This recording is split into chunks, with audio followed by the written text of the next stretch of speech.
한 주간 평안하셨지요? 아멘. 네. 오늘 이 성전에서 또 우리 사무실에서 또 온라인으로 함께 예배 드리시는 성도님들에게 예수님이 주시는 평강의 은혜가 충만하기를 주님의 이름으로 축복합니다. 아멘. 성경을 관통하는 주제 하나는 바로 섭리라고 하는 것입니다. 창조주 하나님께서 이 땅의 모든 것을 친히 보존하고 다스린다라고 하는 것인데요. 우연과 필연조차도 하나님의 주권 아래 있다. 우연히 일어난다고 생각하는 것도 하나님의 섭리에 따른 것이다 라고 하는 것입니다. 또한 필연적으로 발생한 것 또한 하나님의 의지에 의한 것이며 인간이 자신의 의지로 자유롭게 계획하고 실현하는 모든 것 속에 하나님의 뜻하심이 담겨져 있다라고 하는 것입니다. 그러면 섭리신앙을 생각하면 우리는 할 일이 전혀 없다 이런 생각이 들 수도 있어요. 하나님이 다 하신다고 하니 말입니다.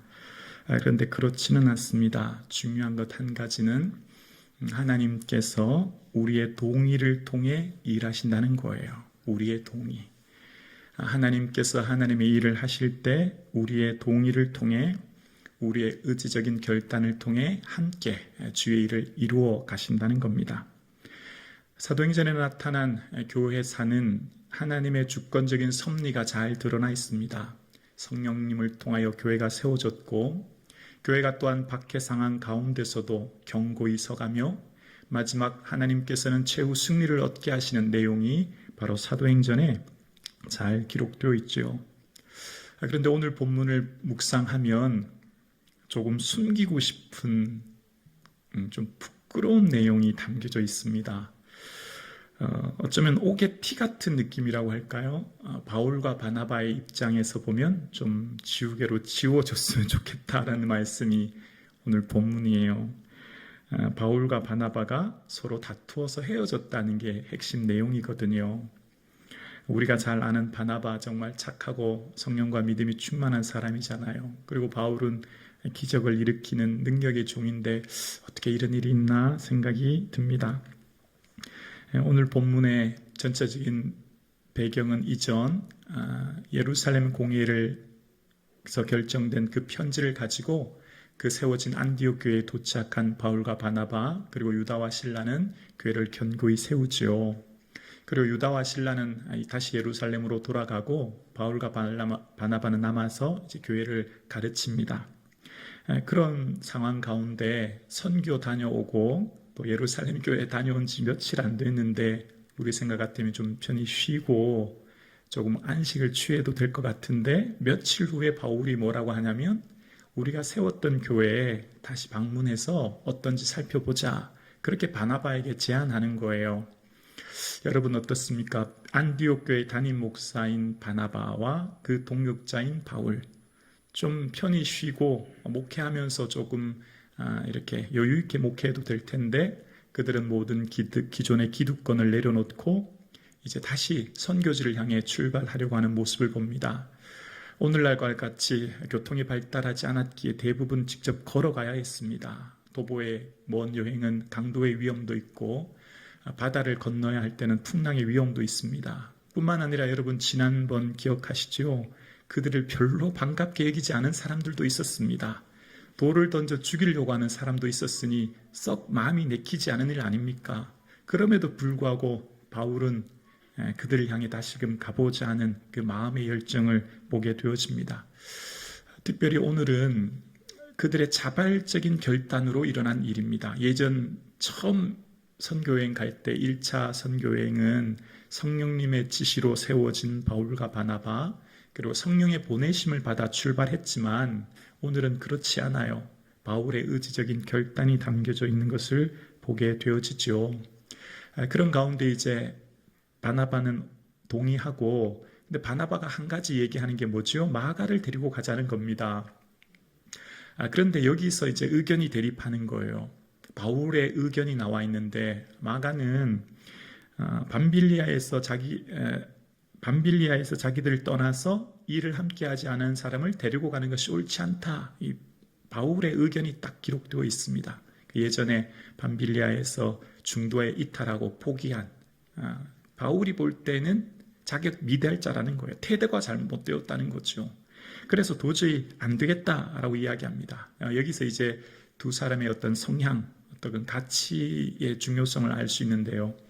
바울은 데리고 가시는 것이 옳지 않다, 이게 옳다는 말이 가치 있다 이런 의미가 있는데요. 이 일에 가치를 두는 사람이에요, 바울은. 그래서 바울의 일에서는 일이 그의 삶에 굉장히 중요했죠. 그래서 예전에 대제사장들에게 공문을 받아서 갈 때도 그 먼 안디옥까지 단박에 가서 사람들을 체포할 정도로, 그리고 그의 삶에 이 디모데에게 편지 쓸 때 병사로 복무하는 자는 자기 생활에 얽매이는 자가 하나도 없다라고 하면서 하나님 부름받은 우리는 군사다, 이런 정말 목숨 걸고 사역하는 일중심의 사역자인 바울을 보게 되었습니다.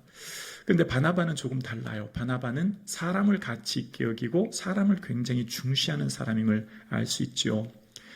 초대교회 바울은 공공의 적이었지 않습니까? 유대교회에서는 유대교를 배신했다고 해서 죽이려고 하고, 반면에 이 크리스찬들 예루살렘 교회 공동체에서는 또 간첩인지 혹은 밀정으로 우리에게 속여서 우리를 일망타진하려고 하는지 도저히 믿지 못하기 때문에 바울은 여기도 저기도 낄 수 없는 상황이 됐을 때 그때 바나바가 나섭니다.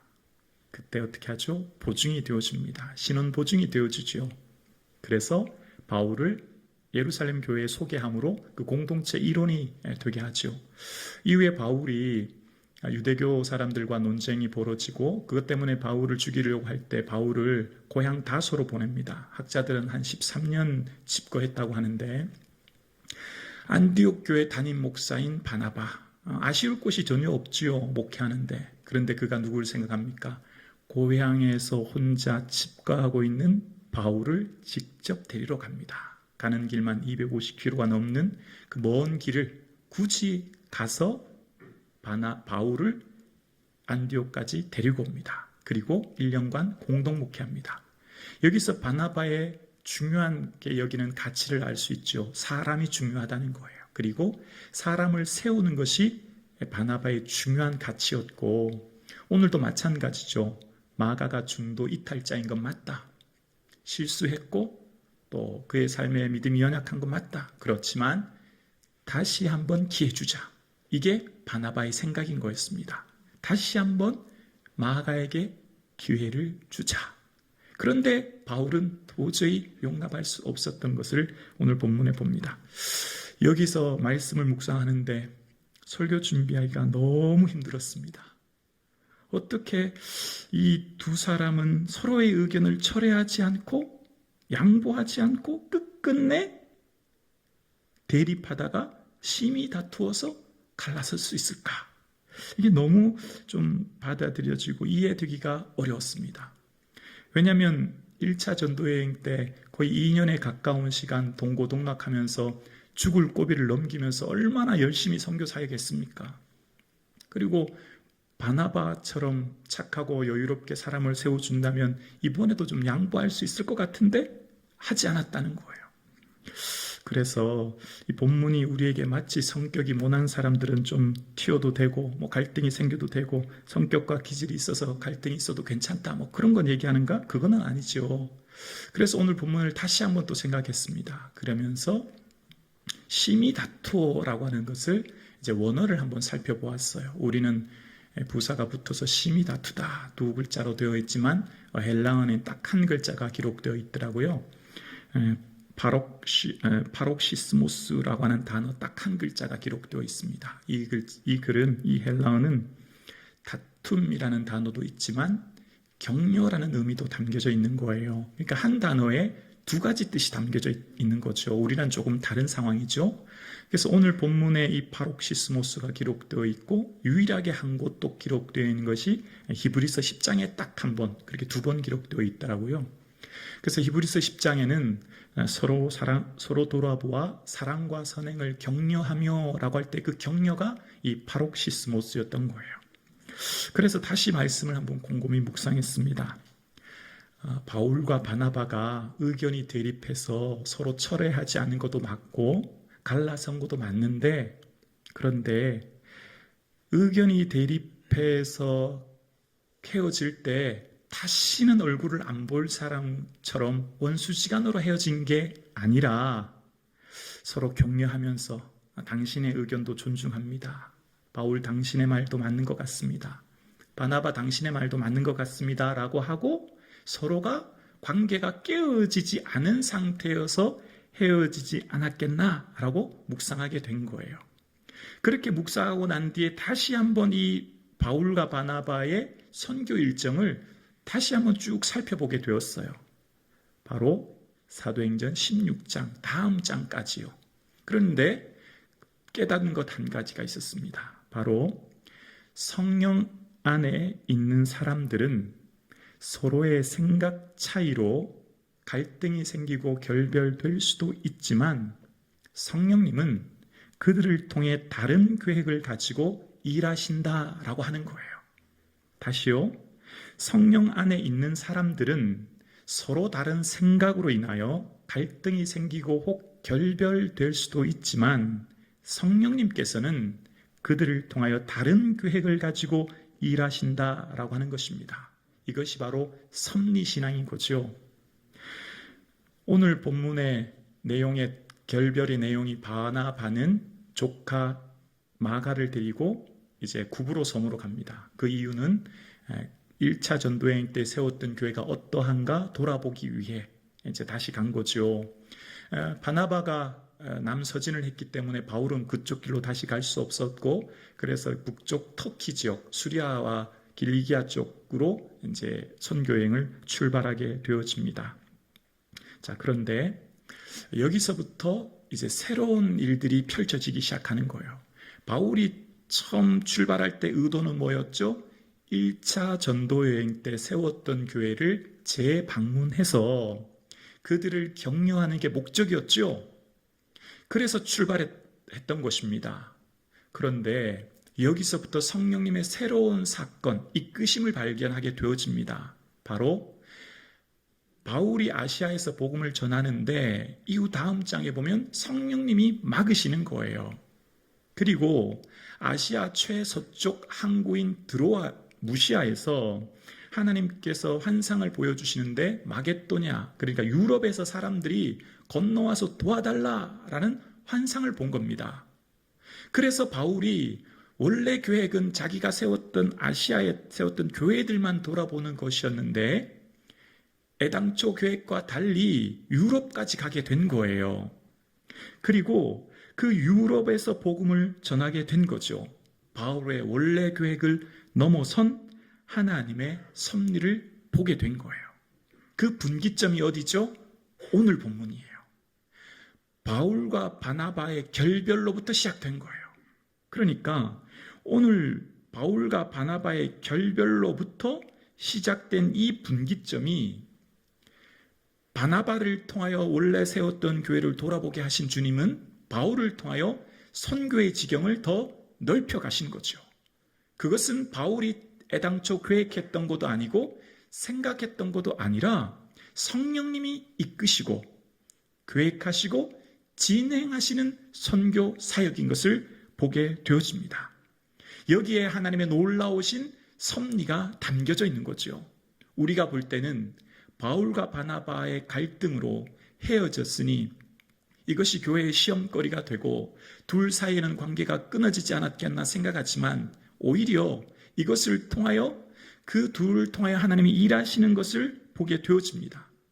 파록시스모스는 다툼도 있지만 또한 격려도 있다고 말씀드렸죠. 그러니까 헤어질 때 다시는 우리 얼굴 보지 말자라고 하고 원수지간처럼 헤어졌기보다는 서로를 격려하며 의견을 존중하며 헤어졌던 신뢰관계가 여전히 있었고, 그것이 성령 안에서 믿음의 동반자 관계였음을 고린도전서 9장 6절을 통해 알 수 있는데요. 어찌 나와 바나바만 일하지 아니할 권리가 없겠느냐라고 하면서 일하지 아니할 권리라고 하는 것은 초대교회 전도자들이 복음을 전할 때 교회가 그 전도자들의 생계를 책임져야 되는데 바울은 자비랑으로 천막을 만들면서 고린도 교회를 섬기고 거죠. 그러면서 내가 일하지 않을 권리는 나뿐만 아니라 바나바도 있습니다 라고 하면서 바나바를 높여주는 모습을 봄으로써 서로의 신뢰관계가 여전히 돈독하다는 것을 알 수 있는 것입니다.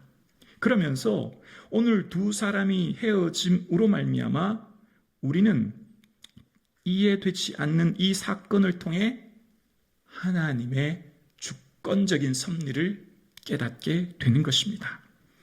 둘의 결별을 통하여 하나님은 하나님의 섭리로 그들의 선교 계획을 이끄셔서 하나님의 놀라운 선교의 지경이 넓어지게 하는 것을 보게 된 거죠. 그래서 선교팀이 원래는 한 팀이었지만 오히려 두 팀으로, 투 트랙으로 나눠지고 선교의 방향과 지경이 훨씬 확장되는 것을 발견하게 됩니다. 오늘 예배드리시는 사랑하는 성도님, 우리의 모든 삶에 주님이 나를 주관하고 계시고 이끌고 계시고 보호하고 계시고 인도하고 계신 줄로 믿습니다. 이해되지 않은 사건 앞에서 우리는 오늘도 마음이 무겁고 힘들지라도 하나님의 그 섭리신앙을 바라보며 믿음 가운데 걸어갈 수 있기를 주의 이름으로 축원합니다. 우리 인생의 모든 일은 내가 결정하고 내가 선택하고 내가 이루어진 어쩌면 우연인 것 같은 그 일도 하나님의 거대한 섭리의 계획 속에 이끌고 계시고 보호하고 계시고 함께하고 계심을 고백할 수 있는 믿음이 저와 여러분의 삶 가운데 있기를 주님의 이름으로 축원합니다. 초대교회의 모든 성도들의 공통점은 바로 이 주권적 섭리신앙으로 사역했던 것을 보게 되어요.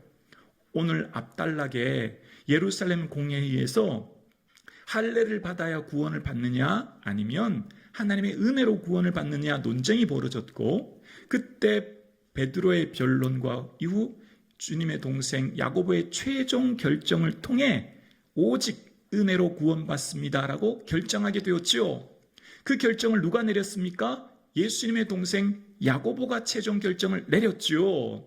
그러면 그 결정을 가지고 갈 때 저 멀리 있는 안디옥 교회에 편지를 보낼 때 이 결정은 예루살렘 최고 권위자의 야고보가 결정했습니다 라고 하면서 보내야 될 텐데 그렇게 말하지 않아요. 야고보가 최종 결정했다고, 교회가 결정한 것이라고 말하지 않아요. 누가 했다고 할까요? 성령께서 하셨다고. 오늘 앞달락 28절에 나와요. 성령과 우리는 이 요긴한 것들 외에 아무 짐도 너희에게 지우지 않은 것이 옳은 줄 알았다. 이것은 우리가 한 것이 아니라 야고보가 결정한 것이 아니라 성령께서 하신 일이다. 이것이 바로 섭리신앙을 믿는 초대교회 모든 성도님들의 만장일치로 결정한 내용입니다. 그래서 할례가 구원의 방편이라고 생각했던, 대대로 선조부터 믿었던, 도저히 받아들이고 납득드릴 수 없었던 사람들까지도 누가 결정했으니? 성령 하나님이 결정했으니 받아들이고 납득하고 수긍한 거죠. 만약 이것이 특정인 사람, 누군가가 했다라고 하면 그것이 받아지기 어려웠을 거예요. 왜냐하면 그것이 유대인의 중요한 가치였기 때문입니다. 그런데 그것은 사람이 했다고 하지 않아요. 예루살렘 교회는 성령께서 하신 일이다 라고 고백하는 거예요. 교회의 모든 결정이 어떤 사람이, 어떤 목사가, 어떤 장로가, 당회가 아니라 하나님이 결정하시고 하나님이 진행하시고 하나님이 이루어 가시는 공동체가 바로 교회 공동체인 줄로 믿습니다. 하나님은 하나님의 뜻을 그 교회에 이루시고 하나님이 친히 머리 되어주셔서 교회를 이끌고 계신 성령 하나님을 바라볼 수 있는 믿음이 저와 여러분의 삶 가운데 있어질 수 있기를 주의 이름으로 축원합니다. 섭리신앙이 있는 사람은 경쟁하거나 비교하거나 나의 삶을 하나님 앞에서 연약하게 살아가지 않아요. 왜냐하면 바나바는 지금 누구 데리고 가죠? 마가 데리고 가요. 바나바의 삶을 잠깐 살펴볼까요? 바나바는요, 처음 초대교회 자신의 밭을 팔아들인 권위자요, 헌신자요, 특히 안디옥 교회 담임 목사입니다. 그런데 바나바는 1차 전도여행을 갈 때 구브로 섬으로 출발하는데 그 뒤부터 이름이 처음 출발할 때는 바나바와 바울이었지만 1차 선교여행 구브로 이후로부터는 바울과 바나바로 이름이 바뀌어요. 왜 그랬을까요? 실제 선교를 해보니 하나님께서는 바울에게 능력을 주셔서 마술사 엘루마의 귀신도 쫓게 하시고 루스드라에서 안진뱅이도 일으키게 하시기는 능력을 그는 보았고, 내가 비록 기득권이 나에게 있고 내가 믿음의 선배이긴 하지만 누구를 통해 일하시는 걸 보았죠? 바울을 통해 일하시는 하나님을 보았기 때문에 전혀 거기에 대해서 자신의 이인자로 물러서고 바울을 뒷바라지 하는데 꺼려하지 않아요. 무엇이 있으니까요? 하나님의 부르심에 대한 분명한 섭리신앙이 있기 때문에요. 보세요. 1차 전도여행 때 바나바가 설교한 내용이 있나? 없어요. 다 바울이 설교한 거예요. 그리고 바울과 바나바는 이라고 하는 내용만 기록되어요. 누가 먼저예요? 바울이 먼저이죠. 고향에서 칩거해서 13년 동안 홀로 있던 바울을 누가 데려왔는데요? 바나바가 데려왔잖아요. 바나바는 안디옥 교회 담임 목사잖아요. 담임 목사인 그는 바울 없어도 충분히 목회할 수 있잖아요. 근데 누구를 데려옵니까? 그 먼 250km가 넘은 먼 길을 직접 가서 바울을 데려와요. 그리고 함께 공동 목회를 1년 동안 해요. 바울을 세워줘요. 그런데 바나바는 절대 바울에게 질투를 느끼지 않아요. 경쟁심을 느끼지 않아요. 그것이 바로 하나님의 섭리신앙을 믿는 성도의 자세인 거죠. 바나바의 자세인 거죠. 바나바의 사역 속에 마가를 데리고 갑니다. 다시 한번 마가에게 기회를 주기 위함인 거죠. 오늘 예배 드리시는 사랑하는 성도님, 오늘 우리도 이 주권적인 하나님의 섭리신앙 가운데 믿음 안에 걸어갈 수 있기를 주의 이름으로 축원합니다. 나의 삶은 나의 삶으로 부여주신 하나님의 분명한 사명이 있고, 그래서 나는 누구와 비교하거나 경쟁하는 대상이 아니라 하나님이 남아에게만 주시는 특별한 그 은혜와 사명을 붙들고 살아가는 당당한 믿음이 저와 여러분에게 있을 수 있기를 주님의 이름으로 축원합니다. 그래서 선교팀은 초반기 갈등으로 어려움 당한 것 같지만 오히려 하나님은 선교를 두 팀으로 나누시고 선교의 지경을 넓히신 것을 보게 되어요. 오늘 우리 말로 말하면 윈윈한 거죠. 둘 다 좋은 결말을 이끄시는 거죠. 그래서 하이델베르 요리문당 28문에 보면 우리가 인생 가운데 섭리에 대해서 이렇게 결론합니다. 성도는 어떤 역경에서도 인내하고 형통할 때 감사하며 장래 일에 대해서도 하나님에 대한 굳건한 신뢰를 가진다. 섭리신앙을 가질 때 이런 결론을 가지게 된다는 거예요. 오늘 예배 드리시는 저와 여러분의 삶에 이 주권적인 하나님의 섭리신앙을 믿고 믿음으로 걸어가시는 저와 여러분 되실 수 있기를 주님의 이름으로 축원합니다.